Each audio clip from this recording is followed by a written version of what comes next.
kwa maana kwamba kauli ziko kinyume na neno la Mungu, na wanazitamka na kuzitangaza kule ili zipate nafasi ya kutimia, sababu anajua formula ilivyo. Of course hajui vitu vyote, hayupo kila mahali, hana uwezo wote, lakini vile ambavyo anavijua anavifanyia kazi. Ndio wanasema kuna manabii wa uongo, wapo ndio, na wanaenda zaidi ya wale manabii wa uongo leo kanisani. No, kuna manabii wa uongo wanaitwa expertise, kama unaelewa hilo neno, wabobevu fulani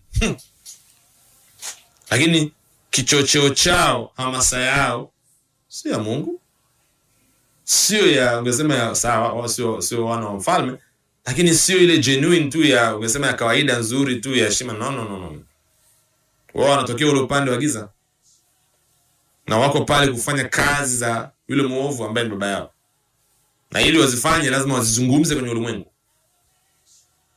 ili zipate fursa, ili ile nguvu ya giza iliyoko nyuma yao iweze kukimbia na hayo maneno na kuyatimiza. Na ndio maana ni muhimu sana sisi kuomba kwa ajili ya taifa, kwa ajili ya mji, kwa ajili ya kazi ya injili sambaye kwenye eneo. Kusoma katika Biblia, katika Matendo ya Mitume utasoma story, kuna story moja ya Paul alikuwa anajaribu kumhubiria mtu mmoja hivi mkuu, alikuwa ni kama governor wa mji. Alafu kuna yule mchawi ambaye alikuwa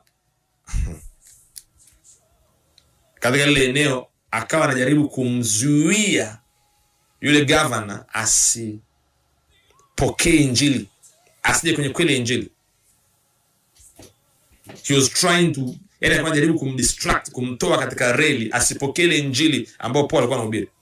Kwa jamaa yule governor alianza kuonyesha interest au shauku ya kuelewa kile ambacho Paul anahubiri, lakini yeye akaanza kutumia